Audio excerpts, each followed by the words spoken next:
आप देख रहे हैं लाइव बिहार में हूं आपके साथ असलम अब्बास। इस वक्त की सबसे बड़ी खबर शिक्षा विभाग से निकल कर आई है। जी हां, शिक्षा विभाग के अपर मुख्य सचिव एस सिद्धार्थ का तबादला हो गया है। एस सिद्धार्थ बिहार में शिक्षा की गुणवत्ता और शिक्षा विभाग में लगातार सुधार को लेकर काम कर रहे थे और काफी चर्चा भी हो रही थी। एस सिद्धार्थ जिस तरीके से अपने काम को लेकर चर्चा में रहते हैं, जो तरीका अपनाते, कभी स्कूल में तो कभी ट्रेन में तो कभी सड़कों पर दौड़ते हुए नजर आते थे, अब उनका शिक्षा विभाग से तबादला कर दिया गया है। बिहार सरकार के समान प्रशासन विभाग की तरफ से 6 अधिकारियों का ट्रांसफर किया गया है, जिनमें एस सिद्धार्थ का भी नाम है। अब एस सिद्धार्थ का नया तबादला के रूप में नई पोस्टिंग जो है बिहार विकास आयुक्त के रूप में अगले आदेश तक कर दी गई है। अब शिक्षा विभाग को नए अपर मुख्य सचिव मिल गए हैं। नए अपर मुख्य सचिव की बात करें तो बी राजेंद्र को जिम्मेदारी शिक्षा विभाग में दी गई है।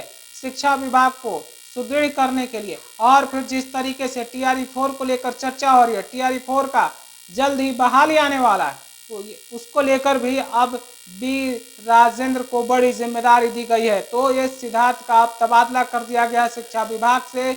अब उनकी नई पोस्टिंग जो है बिहार विकास आयुक्त के रूप में कर दी गई है। हालांकि एस सिद्धार्थ बहुत जल्द ही रिटायर भी होने वाले हैं। साल के आखिर महीनों में एस सिद्धार्थ रिटायर हो जाएंगे और उससे पहले बिहार सरकार ने उन्हें ट्रांसफर कर दिया है। तो शिक्षा विभाग से बड़ी खबर निकल कर आई है और शिक्षा को लेकर अब बी राजेंद्र कितना कुछ आमूलचूल बदलाव करेंगे, शिक्षा विभाग में क्या कुछ करेंगे, देखने वाली बात होगी। जिस तरीके से बिहार में शिक्षा को लेकर चर्चाएं होती है, शिक्षा विभाग की लगातार बातें हो रही है, शिक्षा में लगातार गुणवत्ता और सुधार को लेकर हो रही बातें चल रही है, साथ ही साथ कैसे जमीन पर गुणवत्तापूर्ण शिक्षा को उतारा जाए, लागू किया जाए, कैसे बच्चों को स्कूल से जोड़ा जाए, इसको लेकर एस सिद्धार्थ ने कई तरीके से तकनीकी रूप से काम किया था। कई मौखिक और अमौखिक के साथ साथ टेक्नोलॉजी का सहारा लेकर शिक्षकों की 100% उपस्थिति पर भी एस सिद्धार्थ बहुत मजबूती से काम किए थे। चाहे वो अटेंडेंस बनाने की बात हो, ऑफलाइन ऑनलाइन हो, या फिर निरीक्षण की बात हो, या फिर दूसरे तरीके की मूलभूत सुविधाओं की बात हो स्कूल में, उसके लिए लगातार एस सिद्धार्थ काम कर रहे थे और छात्रों पर किताब से लेकर उनके दूसरे सुविधाओं का भी विशेष ख्याल रखते थे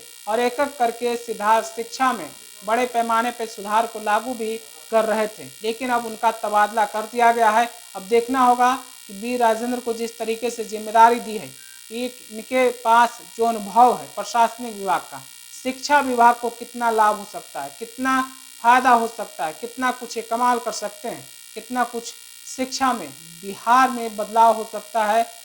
बी राजेंद्र के जिम्मेदारी के बाद अब क्या कुछ नया कुछ होने वाला है, आप अपनी राय और प्रतिक्रिया हमें ज़रूर बताइएगा। खास करके TRE-4 का बहाली भी होना है चुनाव से पहले, जिस तरीके से सरकार ने अनाउंस किया है, उसको लेकर भी सबकी निगाहें बी राजेंद्र पर टिकी हुई है। फिलहाल आप अपनी राय क्या रखते हैं हमें कमेंट में ज़रूर बताइएगा।